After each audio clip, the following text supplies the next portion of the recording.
Good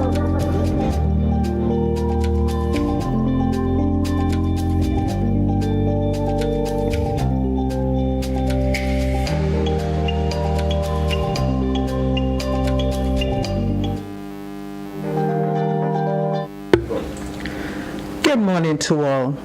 Thank you so much for joining us for the continuation of the Prime Minister's series of media engagements, where he sits and chats with members of the local media. We do apologize for the late start this morning. Present in the room with me today, I have Johnson Richardson from the Grenada Informer, Mikey Hutchinson of Mikey Live. We've also added a Zoom component to this particular media engagement, and we have representative from MTV, Ms. Donella Hostin, and also from the Grenada Broadcasting Network, Mr. Gerard Joseph. Thank you to all our listening and viewing audience for tuning in to hear from the Prime Minister this morning. Prime Minister, the floor is yours. Good morning to you. Thank you, Philo, and of course, let me welcome our brothers and of course our sisters of the media houses, those who are here, and those on the Zoom setting. First of all, I just want to wish every single one of you a much better year in 2022 than you had in 2021. Like those of us in government, we had to face the consequences of this pandemic, which has affected government in many ways, and therefore you also would have had to contend with it. Like us, the revenue that we earned in government would be less than we had in 2019, and it seems to me that also must be the case of the media houses, because if business is affected and organization is affected, you rely heavily on advertisements and revenues from those sources, and clearly also you will have had challenges also.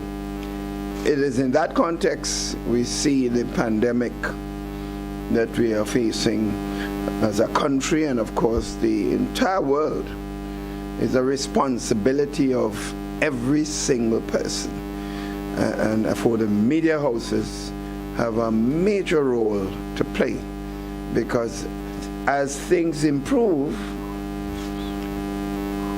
it is going to affect government positively and affect your institution positively. And this is one of the reasons we initiated, together with the Ministry of Health and of course the media houses, a discussion session a few days ago, where we looked at how we can work together to ensure that we can affect the positive situation in our country relative to the impact of the virus on the citizens of our land.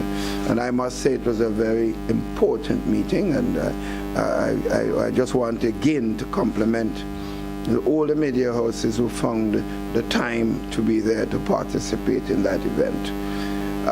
As far as government is concerned, specifically, as I just mentioned, we have been seeing a relatively good economic activity in 2019 and prior to that. The successes that we had from 2013 when we returned to government had continued up till then. But the virus, of course, affected this. And while we continue to see to basically do the things that we have to do and take some decisions to help the people of our country, we have had to modify some of the initiatives because our revenue has not been at the level it was prior to 2019. It is in this context I want to mention the fact that we've had relief measures that the government have instituted despite the shortcomings of revenue generation. we have had to take measures to deal with the poor and the vulnerable in the society, and to ensure that we have a level of economic activity that is necessary for our country's development. And of course, we have announced several measures, and of course the media houses know of many of those and continue to do so. And in recent times, we have taken a number of decisions to increase even further initiatives to help the people in our country. A case in point is the recent decisions of the government and the budget at the end of 2021, when we announced several of our initiatives with the Grenada Development Bank, soft loans being given to different sectors of the society to help to increase economic activity. And note, we are not just talking about government programs, we're talking about initiatives in the private sector, because I fundamentally believe that a country is more successful when we empower people to take decisions that affect their own lives, instead of just depending on the state to do all the things for them. A state control system is never the best for any country at all. And in that sense, I just want to mention the fact that we have had several initiatives that affect various sectors. Our vendors, our tourist vendors, have been provided with some support and ongoing support. In fact, many of the initiatives with tourist vendors, some sectors have been still called to indicate that they have to come in and provide basic information, because the resources have been made available, but the question of disbursement, not all the persons who are government initiated support for have already received that, and in many cases not just government responsibility, the individuals themselves. In fact, there are members of who are asked, vendors who are asked to be at the stadium to conduct business in difficult times, given the space available in the market, and many of them have to endure some serious problems. And we have, of course, taken decision to give more additional support. In the one-off support of government should be $1,000, not just the $500, for those who have made the sacrifices, the 7 or so vendors there. And that decision, the monies will be made available soon. In addition, the government has listened to the call of older persons and young people in the country, and persons who have been in the Imani program, and other persons who have been under government contracts have, of course, indicated that their inability to raise resources to be able to advance themselves, whether they want to get out of the public sector into some initiative and good ideas, and that can be successful, but do not have the resources. Similarly, some of them would like to build their own homes, and the banks were not forthcoming, given the fact that they won contracts and so on. And since the government is not able to put everybody under permanent establishment, as some people are now advocating, because when you are not in the environment dealing with the problems, you can promise everything that you want to promise, but the consequences of any decision has to be borne that the responsible people in government with the experience who understand the impact of those decisions and the negative consequences for the country. So we have this, government has now taken through the Ministry of Finance and the Minister of Finance initiative, and the cabinet has agreed to provide a specific loan scheme for those persons through the Grenada Development Bank, with a soft interest available, and some period where they do not expect to make any payments for a while until that activity and start taking root. That decision, of course, has been taken recently by the cabinet, and therefore we expect that we'll see some impact for those persons. In other words, what we are saying is, since we can't take all these persons and make them permanent and have the impact in the country, we'll give them opportunity to empower themselves, maybe setting up their own business or improving their home environment and other initiatives that they wish to take. We are going to facilitate them with a specific one. Again, that means further sacrifice for the people of the country. But I do want to make this point, and that I have mentioned with the media houses and I've been speaking over and over about. The fact is, and more people are getting to come to that reality, that COVID-19 is not something that's going to be out of our bounds in the short term. There's no way. The scientists have in fact indicated that we all have seen the practical results.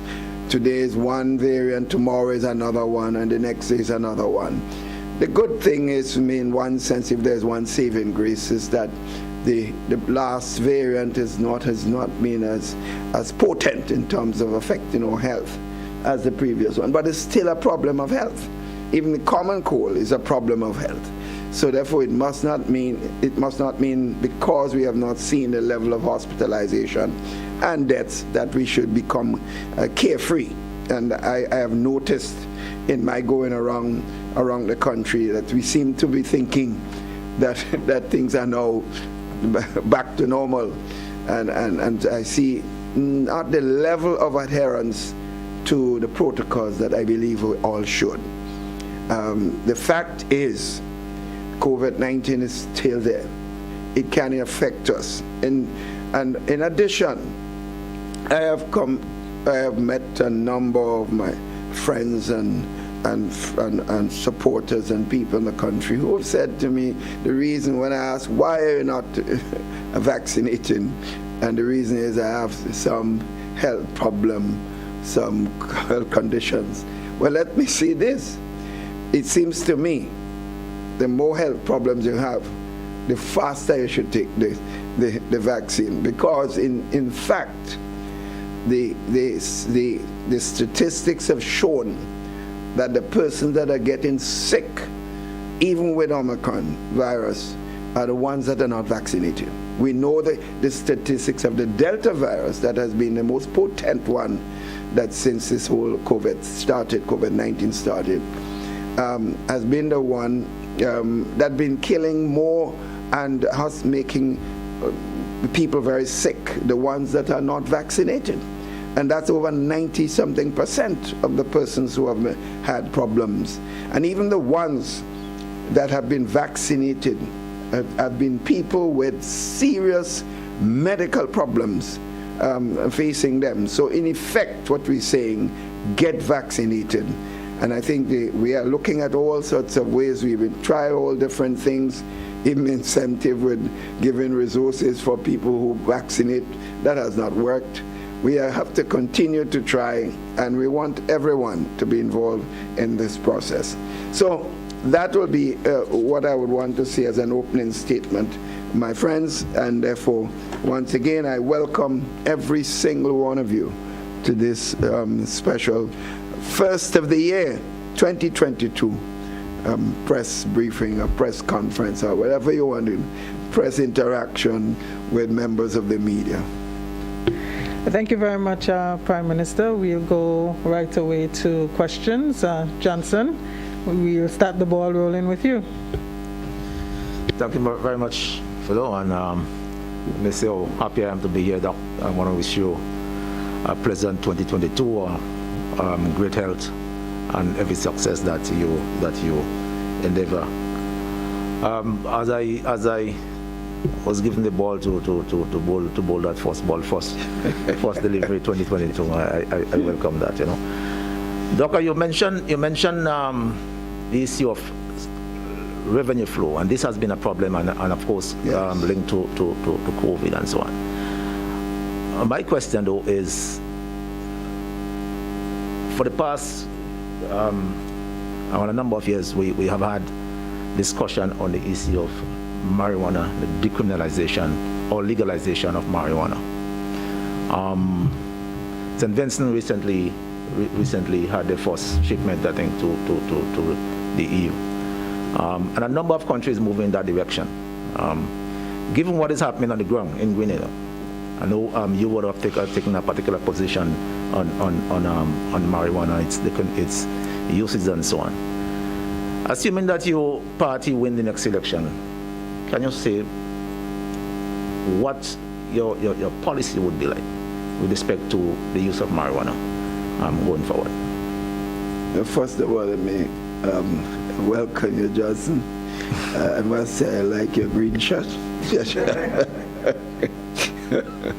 So, but let me just make the point. I think the Minister of Agriculture had in fact, through the backing of Cabinet, had in fact been working with stakeholders as far as this important issue is concerned.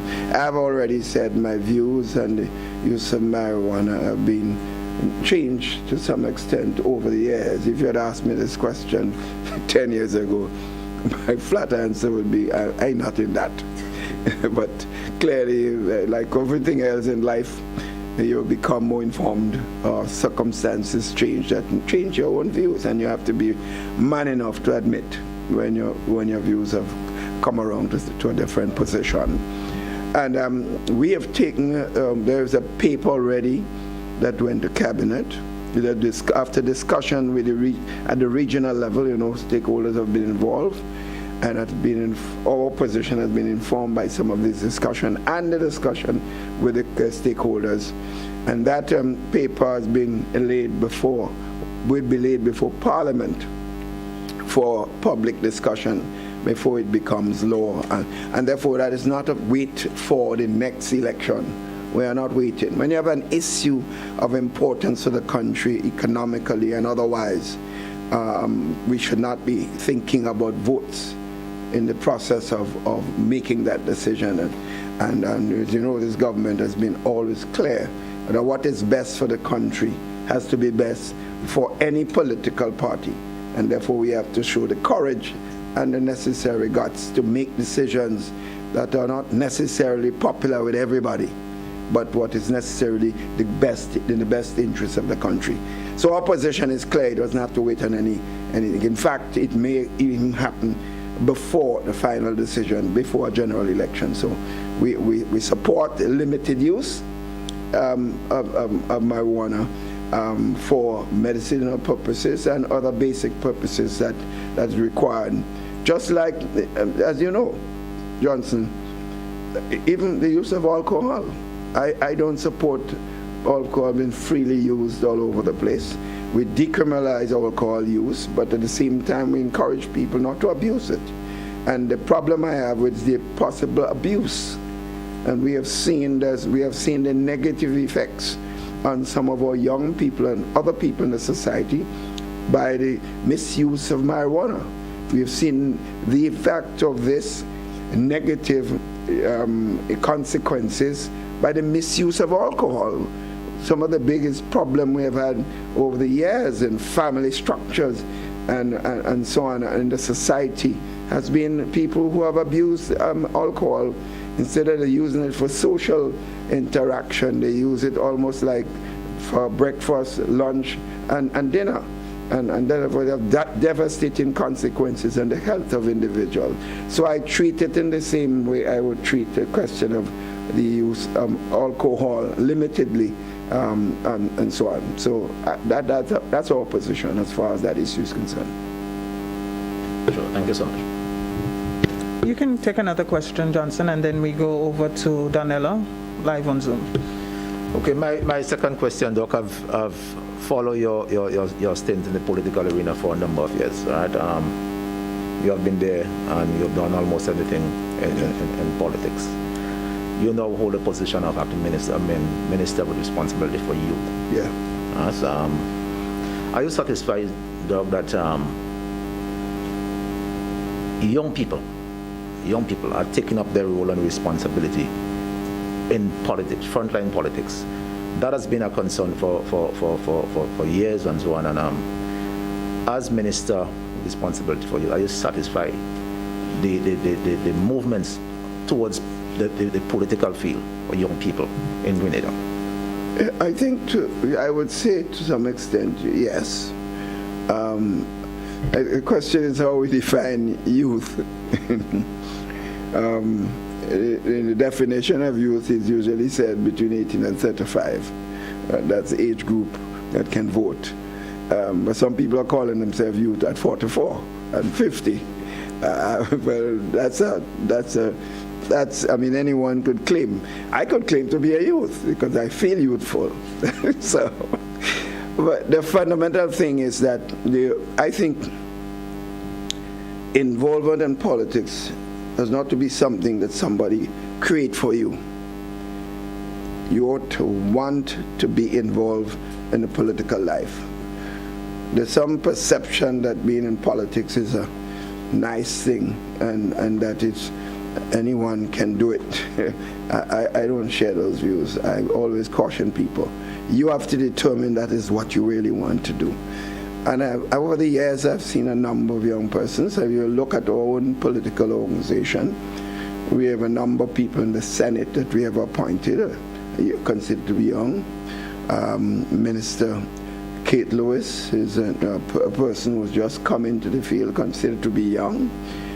Minister Kendra Stewart, the Minister of Legal Affairs, is considered to be young. She just had her third child recently, so she's considered. And a number of other persons in the political arena are considered to be young persons in every sense, in age and thinking.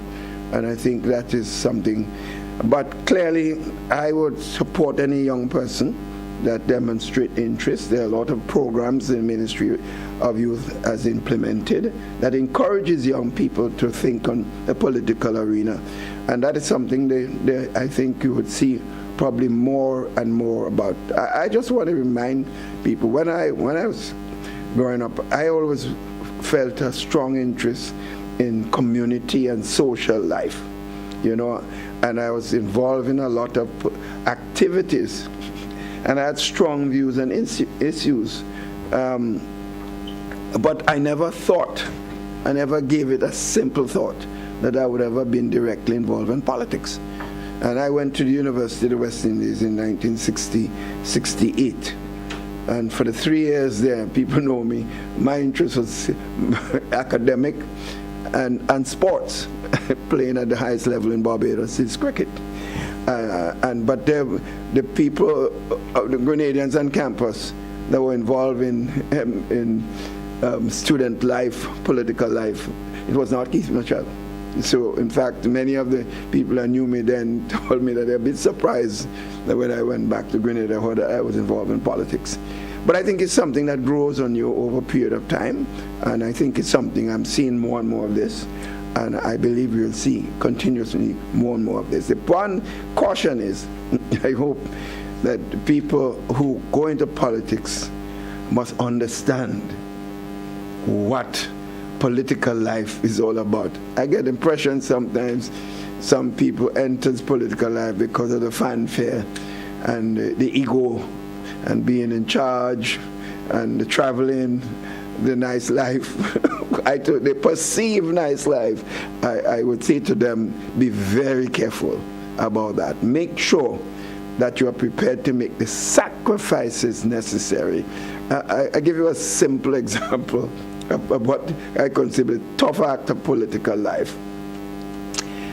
You're in politics, you are a representative of the people in a constituency.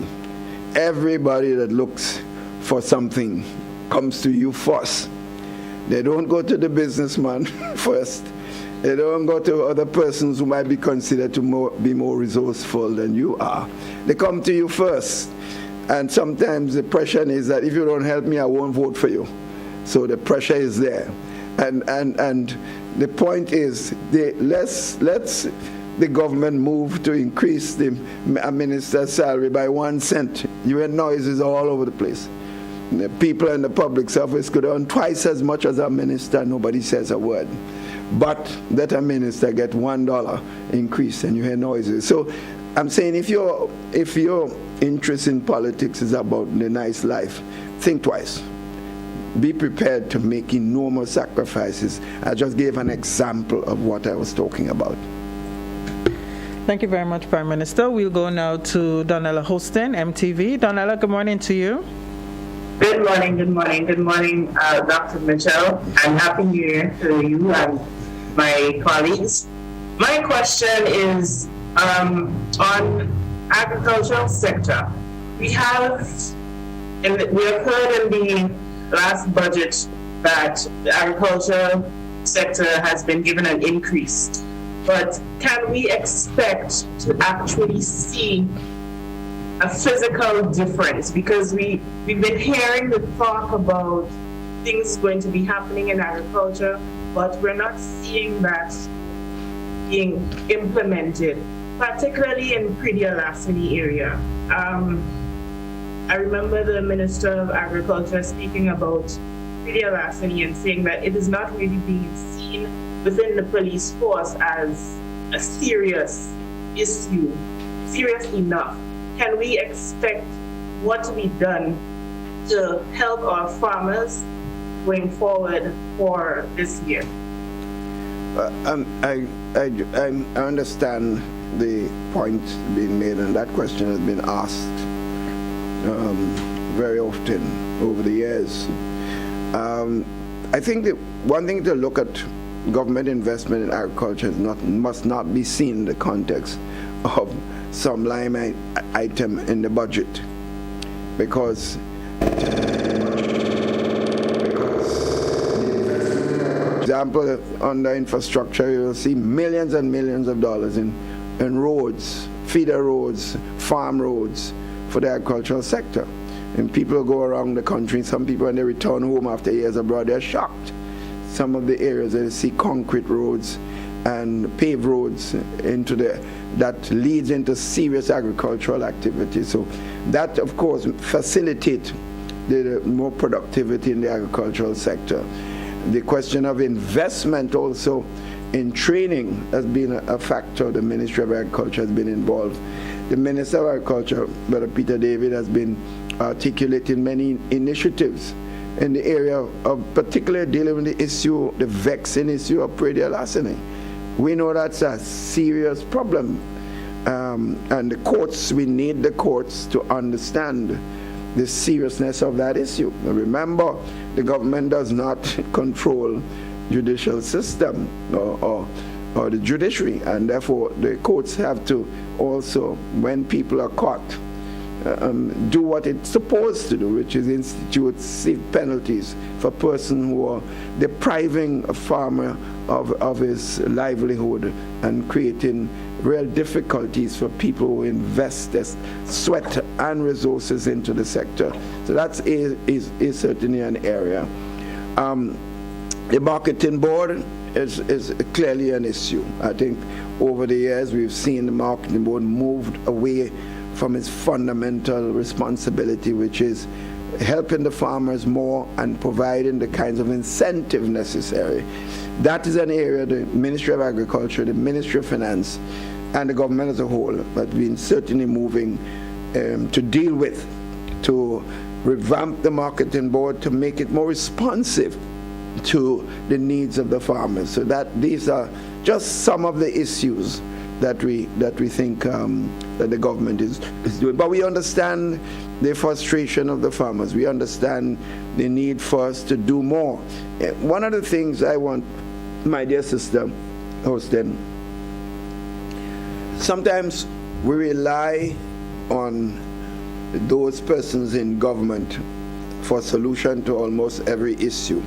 But as citizens, I don't think we accept our role in solving some of those problems. Government, remember, is not the people just in government. It's also, government is about the people. Now, look at the issue of Pridi-Alasani. To me, the biggest problem is what appears in the society. People sometimes know an individual is not doing any farming or doing little or no farming. Yet, the man comes and he presents you a pile of pumpkin or tomatoes, and you buy it because you get it cheap. Now, you're a citizen, but you're in effect creating a market for stolen products. So that is an issue. And because they must sell it someplace. They don't eat it. It's not like they don't eat it. And sucking a mango. It's about taking people's stuff and going and sell it. And therefore, there must be a buyer. And I think we need to get more and more people involved in taking hard decisions. When you see a guy, like, report him to the police. Let the police don't do his work, and we will deal with the police accordingly. But when you buy it and you keep your mouth shut, and the next person does the same thing, then you have a serious problem. Donella, do you have another question for the Prime Minister? I do have another question. I'll move away a little bit from fisheries and agriculture for now.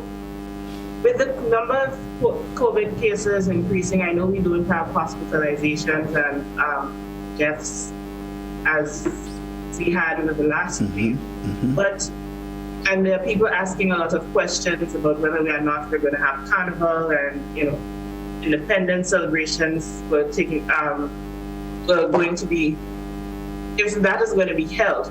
But in terms of Carriacou Carnival, Carriacou has been on the rise as well in terms of cases.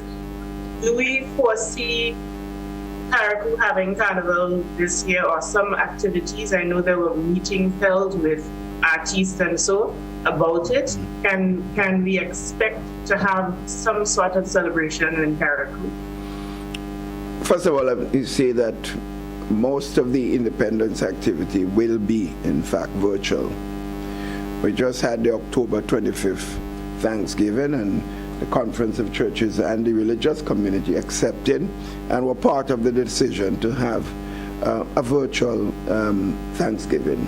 And to my mind, that it appears that most people understood and accepted this and participated in the way that they could. So this is just, independence is just a few months away from Thanksgiving, the 3 months. And when we had Thanksgiving, remember, we didn't have Omicron, and the infection rates extremely high since. So if you had virtual service in October, close to November, it would be difficult to see in an increased infection of COVID-19 that you will now have physical presence. So I think you would limit any physical activity, independence. And Carriacou Carnival, like Trinidad Carnival, it's just in February, I think. I can't remember the date. And therefore, I don't see how you can have the usual type of physical carnival celebrations in February. Now, the August celebration of the national activity might be different. Discussions have already started with stakeholders. And if the trend continues and we have less and less hospitalization and infection, if that trend continues, if it peaks and starts going down, then we could look at a limited form of activity. But I doubt, without being able to project what will happen in August, that you will see the carnival celebration as it normally has been by August this year, because I already said at the beginning, it appears that COVID-19 will be with us for a while. Those of us who thought, like myself, when it started in 2020 March, I said, well, I was hoping to look at, hopefully, by the time we're ready to look at the election in 2021, 2022 or 2023, that we will not have this virus, but it is going to be there. So we better plan for a national elections under COVID environment. Similarly, if you're going to have anything like a carnival, plan for carnival under COVID-19. So it would not be the normal carnival, even if we have one. Prime Minister, you opened the gate with that talk about elections, eh? Well, if it's a fact, I don't have to open the gate. It's a 5-year thing. So, even if I don't open it, it will be opened. Well, let's see where Mikey goes with his question now. Mikey, the floor is yours. All right. Good morning, Mr. Prime Minister. Happy New Year to you, to the viewing and listening public. Good morning to you as well. I want to go on the issue of schools. Children attending schools is not only about the students themselves, but it also involves teachers and the support staff. And it is to my understanding, based on reporting, that there's a large cross-section of the teaching fraternity and support staff who have been affected by COVID-19. And speaking of trend, if that trend is to continue, what measures do you have in place to fill those gaps so that your plan of having students in school will continue? Well, hopefully the trend of infection of teachers will slow considerably, because clearly every person and certainly every teacher has to accept personal responsibility, Mikey, for his own health. And therefore, teachers being vaccinated is clearly something that has to happen. Similarly, the students with the parent support have to obey protocols as best as possible, because you can get the virus, one, by certainly not observing the protocol and exposing yourself, and problems by vaccinating. So it seems to me that that message must continue. Clearly, Mikey, we will be able to find some substitute teachers, but if we have a massive infection, I don't see how you will be able to have that amount of substitute teachers to deal with physical presence in the classroom. So it means that we may have to go back to, if it reaches a point of crisis, to virtual teaching again. And I must say this is a very painful thing for me personally. And I know for you, Mikey, Johnson, all of you, you grew up in your own society, and you know what it meant for you in your community to be able to go in a playing field, to play with your friends, to go on the beach, to play. We all know we disobey our parents a lot. When they send us to do things, we end up playing a cricket match when they're waiting for us to win things that they send us to get, whether it's water, wood to cook, and so on. But this was part of your life, and it meant a lot to us. Meeting our friends in school, going back to school and touching base with your friends, and so on, it meant a lot to us. And I feel it for those young people going having, you remember we used to have this little school parties, right? And you meet your little girlfriend and so on, and you want to get a shake hand, you love that. This is hard for kids. It's tough. I don't envy. I don't know what some of us would be like today if we had to go through what some of them are going through. And therefore, I have a lot of sympathy for young people in this very crucial time. They're not getting what we got, the social interaction that all of us had and the fun that we have meeting our friends and so on. It's tough. So we just have to do all that we have to do. That's why there are school of thought that says we should not go back to school. But there's also a school of thought that says we have to, and for several reasons. We have crisis, a major crisis. School presence is absolutely necessary. What we have to do is do all that we can to protect our children, protect our teachers, and give them. One of the things I found out, and I'm sure you guys, all of us understand this, a number of children, we said we have the electronic teaching scheme available. They have the equipment because the ministry provide the equipment for them to use. But we know some parents are very good at managing their kids and some, but you all know that some parents are almost children in many sense. And a lot of the kids are left without pure guidance at home. There some parents are so burdened by the problems of coping with the social and other problems. They're sometimes glad when the kids disappear. Disappear where? Not to school. Not using the equipment. Sometimes using the equipment for fun and not for education. What it means is that kids are losing the fundamental basis of their educational opportunities. And therefore, it is a crisis in itself, what is happening to many young, and you know who that affects the most? The poor kids.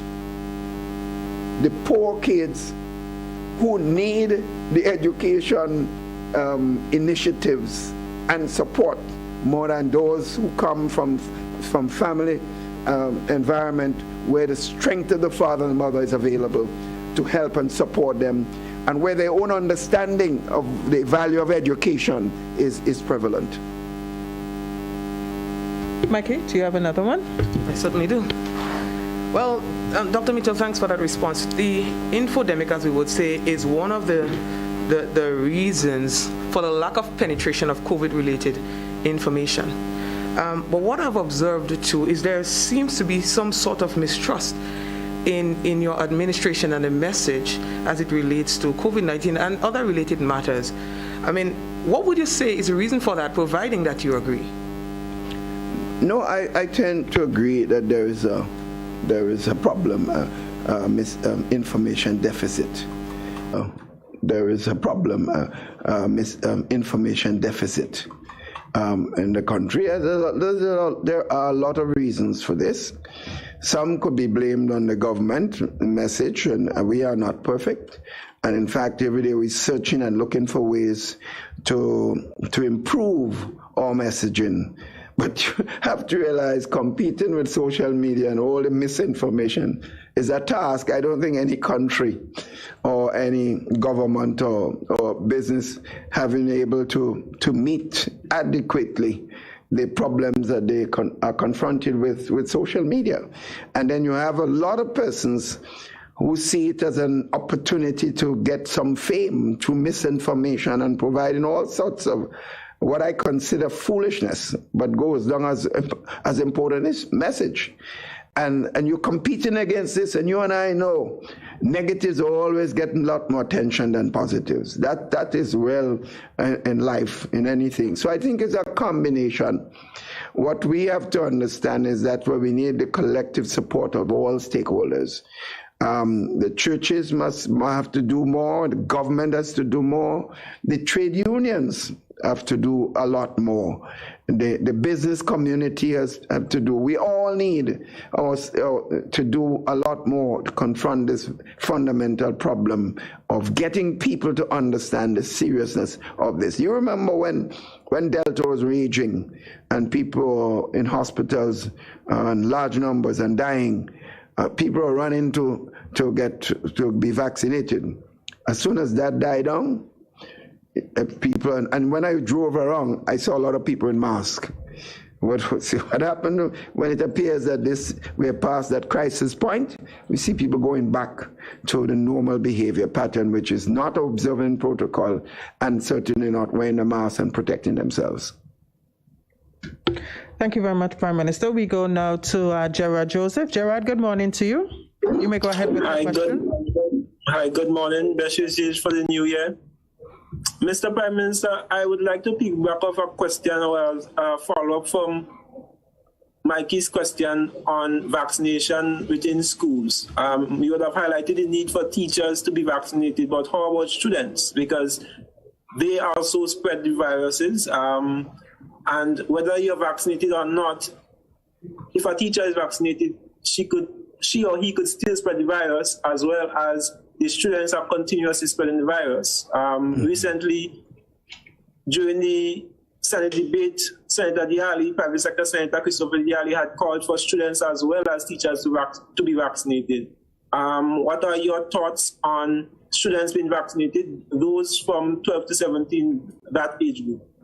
Yeah, with the advice from the international community and the responsible health organizations worldwide. Yes. The question, though, Gerard, is that you have to have the necessary vaccines available to be able to vaccinate and of course the human capacity to do the vaccination at all school levels. That is being given attention and is something we have to look at seriously. But remember, the students come from communities, and even if the students are vaccinated to some extent, and you have resistance from the communities to be vaccinated, they can still come into the school with virus, while they may not be sick because, one, they're younger and therefore probably more immune to health problems. They can, in fact, spread the virus and cause other persons, vaccinated or unvaccinated, to have the virus to spread. So that is a fundamental problem that we all have to confront, and I honestly believe that is a challenge that we have to meet. I support it, and having the resources, and since we have doing all we can to acquire more of the vaccines, then that is the next stage of vaccination that we have to move to. Gerard, you may go ahead if you have a second question.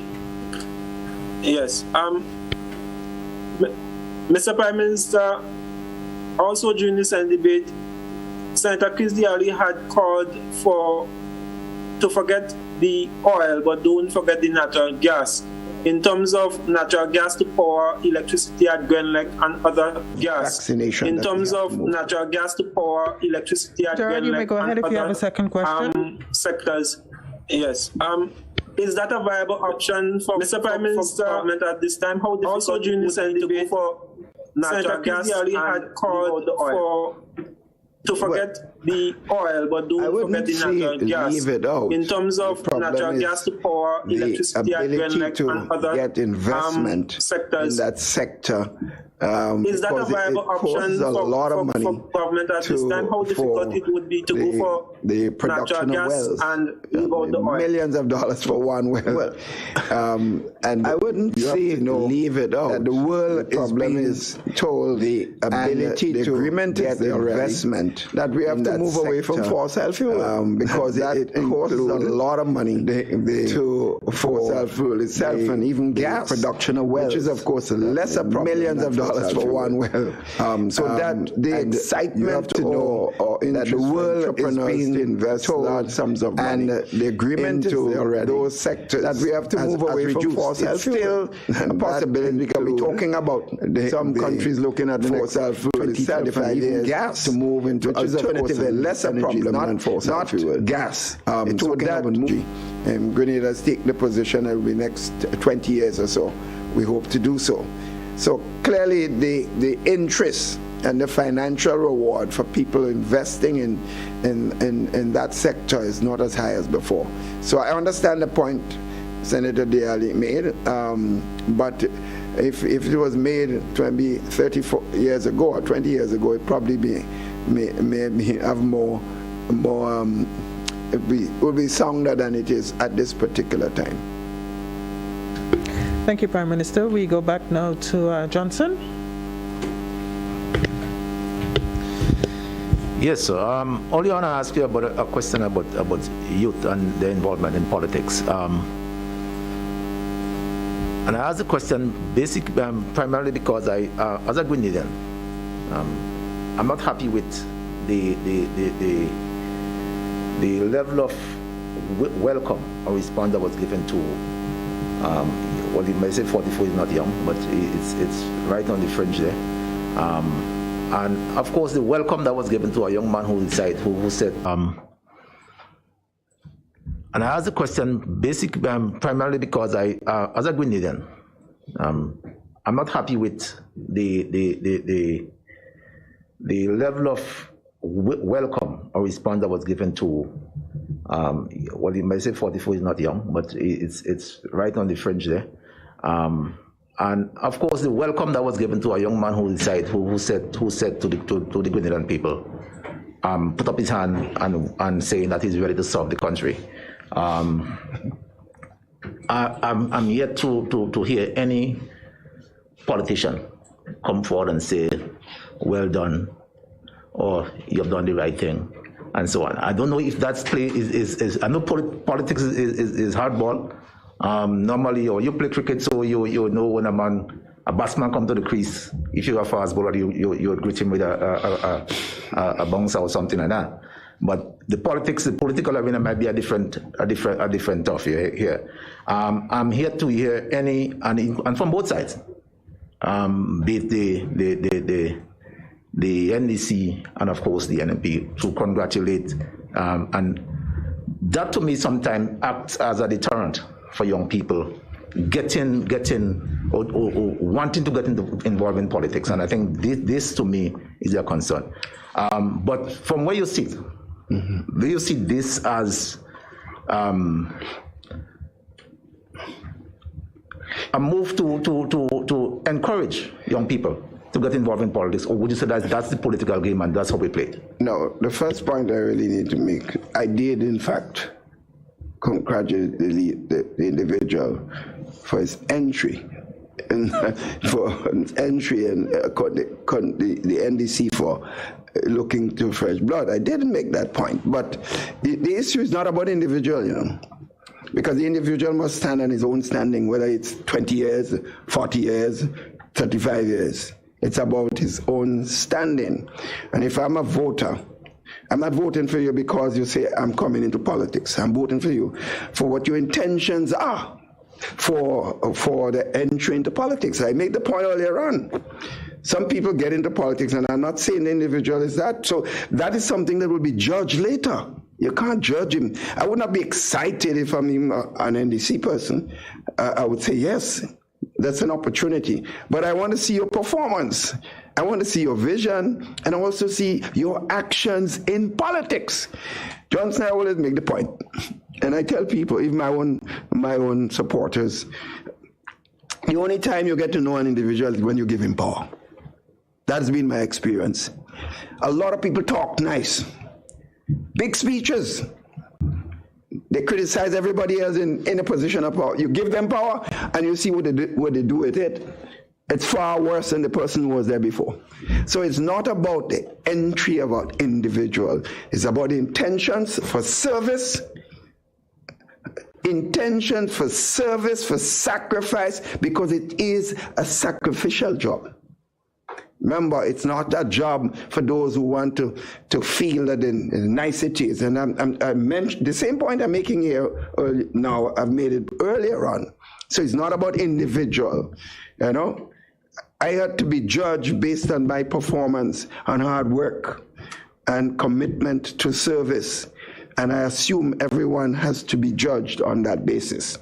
That, I would say, is the fact. It's not about individual. I'm talking about, look, you have many persons, maybe another leader emerge in NDC. That might be even better. That is to be seen. It can't be judged now. In 1995, I think, or post-95, 99, there are several new persons got involved in politics. And the NDC side appeared to be a strong team on paper. But I think the performance in government was certainly not what people expected. There were great disappointment. So you don't judge a person because they come into politics now and they're fresh and they're young and so on. They have to be judged based on their performance when they get an opportunity, if they do get an opportunity to serve. Mikey, question from you? All right. Yes, I'll come back on the political questions at the end, Yes.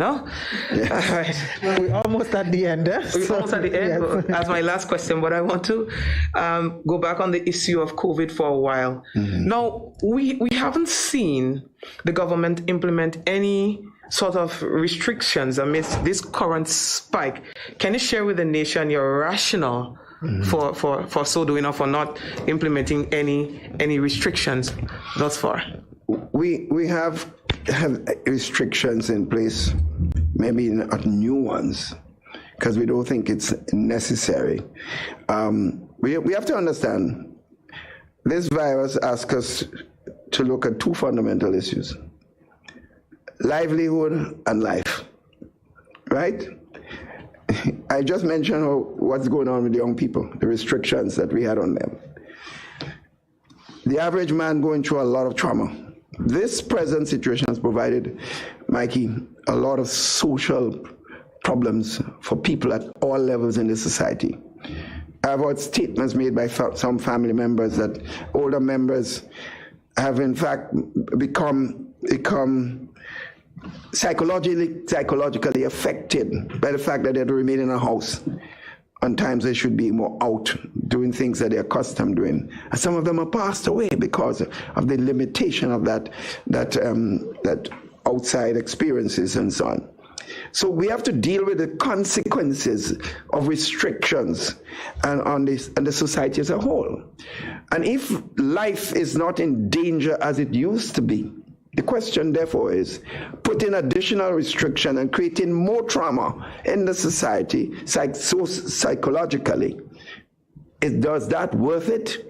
That's the question that we have to answer. And my view is it doesn't worth it at this time. As I pointed out before, if we got into a situation like what we had when Delta occurred and we start seeing more hospitalization, more deaths, then certainly it will call for some other actions that we have not been taking at this particular time. This is a very difficult one for me, and I think it's a difficult one for all in government with making decisions, continuing to restrict people in a time that people are already suffering.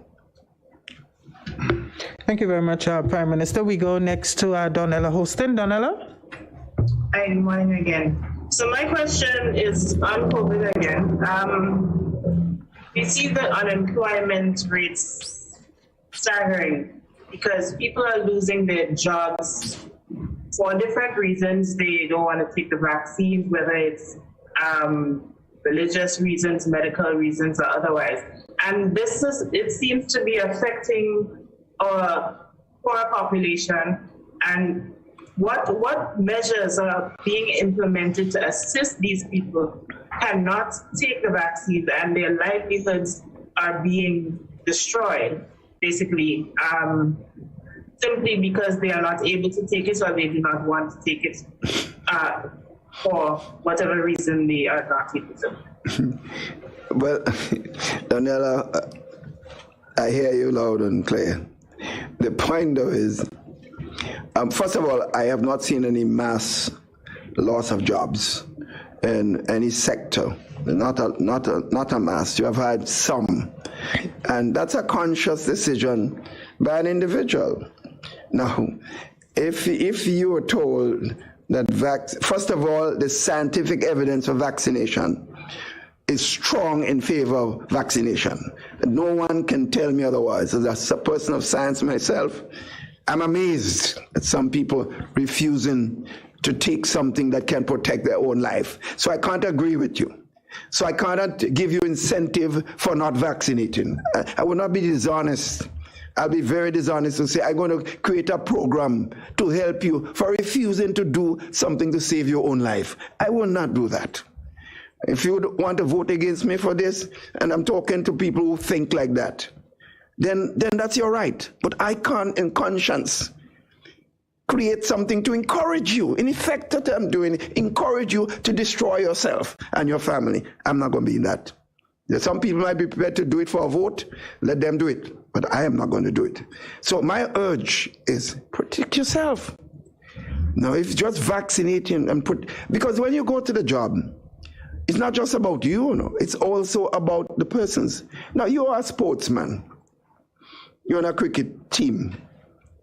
You have to interact with your players or football team, and you refuse to vaccinate, and the captain or the management says you can't play. You're going to vex with him? You can't vex with him because it's not about you alone. It's about all the players that can be infected and end up with serious medical problems. So I see some of us in the decision we make, I call them selfish. Think not only of yourself, think about your fellow human being. Be responsible. you know, and I think all of us as leaders, whether we in trade union, we have to speak out against this thing. Some of us will not do it, because if we do it, we might lose some of our members in the trade union who vex with us. Well, so be it. If I'm a leader of a political party and I say to you this, and you want to vex with me, that's life. I can't tell you not to be vexed with me. If I'm in business and I said, look, I don't want you to come and infect my staff, and you must do it, and I don't have an alternative place for you. If I have, then I will do so. That's tough love, my friends. I don't know what else I can say about this issue. I have been very frank, very open, and I have not spoken as a politician normally try to do, to be on all sides of the fence to get votes from the ones who vaccinate and the ones who don't vaccinate, who don't vex with me. I am not going to do it. And I don't think my political organization expect me, as the present leader of the New National Party, to do otherwise. Thank you, Prime Minister. Gerard Joseph, do you have another question for the Prime Minister? Yes, I do. Please go ahead. Mr. Prime Minister, with Barbados having snap elections next week, many have been saying Grenada could have a snap election as well. What say you? We are in Grenada. The circumstances of Barbados, we are not aware. My friend and colleagues have not told me why she called the election 18 months ahead of time.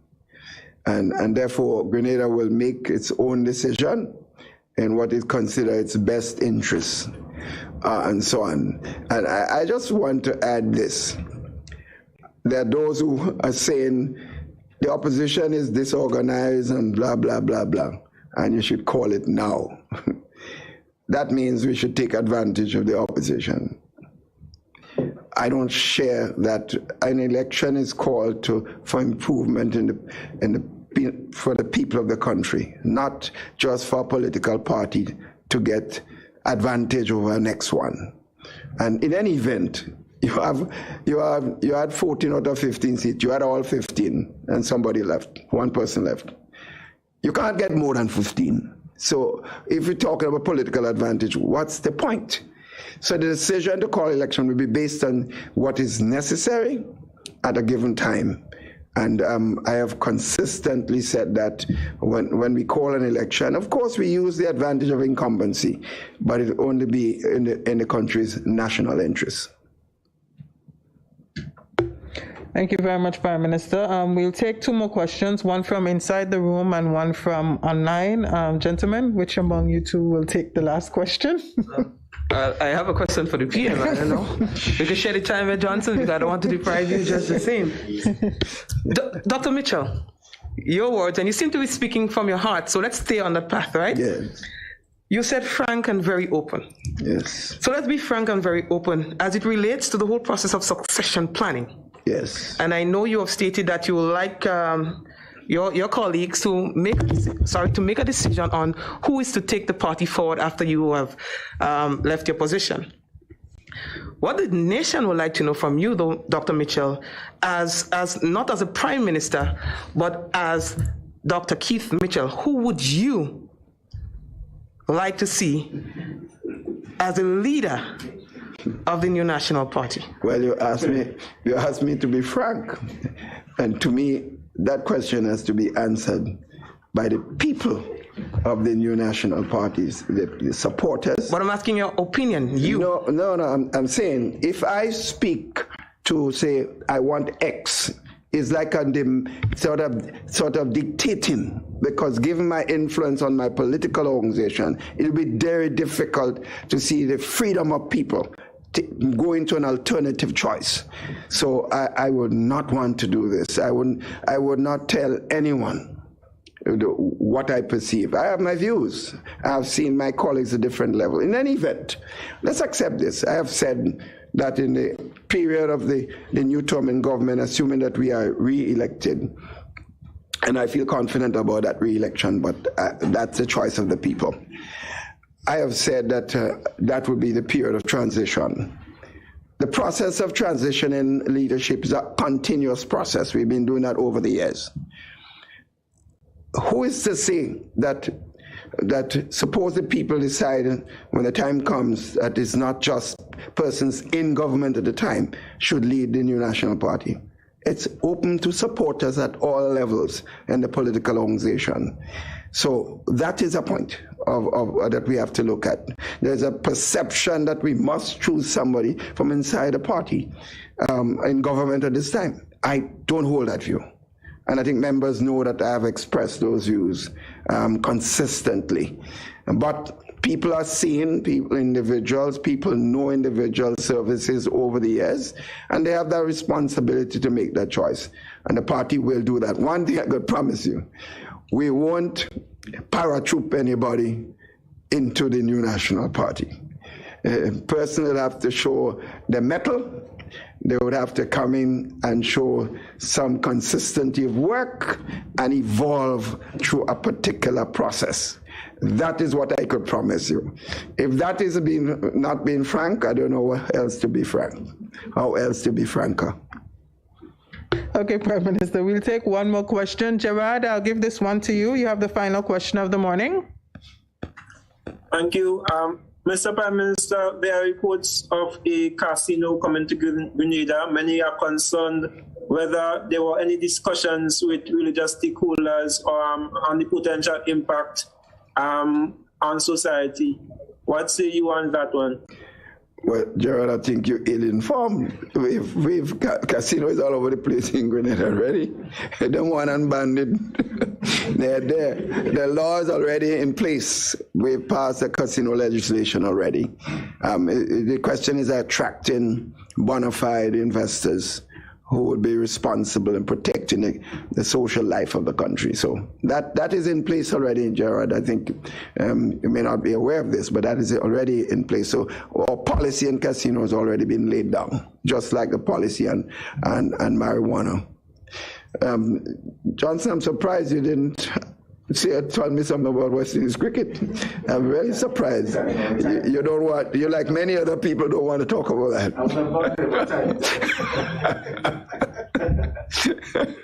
Well, Prime Minister, seeing that you invited a cricket question, I'll give Johnson a bonus this morning. Johnson, you have the floor. Final question. Go ahead.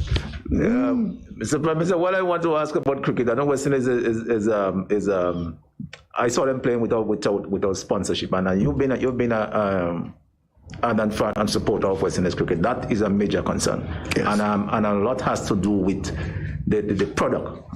From where you see it, how do you see that impacting? Well, I've spoken to the powers to be in West Indies cricket, but I offer suggestions, and I really believe that is something that the board, together with the business community, and of course the stakeholders, so the governments, the board, the business community need to sit down together and have a serious discussion, because we do see West Indies cricket as a vital part of our own image, and therefore what's happening in West Indies cricket is not something that we all can be proud of. So we have a responsibility to do what we have to do, and investment will be a key criteria.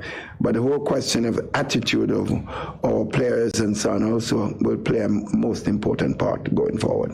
You believe Desmond Haynes include as leader? Desi has been very much interested in the success of West Indies cricket, and I think the old people like him has felt the pain of watching the state of West Indies cricket. So I certainly believe that knowing his heart, where he's at, that he will in fact do his best, and hopefully will make a big difference. I can't say, it's left to be seen.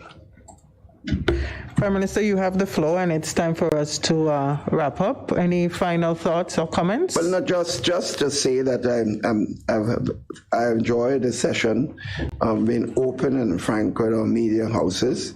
And as I said before, since we all in this thing together, and we all face the consequences of this pandemic, that is the responsibility for all of us to work even closer together with the message of getting our people to confront it more effectively with the situation as we face, and that we hopefully will see a reduction in infection in the country and more opportunities for business, so that the government will improve its revenue base, and the media houses will in fact see better opportunities for their own survival, and of course the business community will benefit as far as their profits are concerned for business activities in the country as a whole.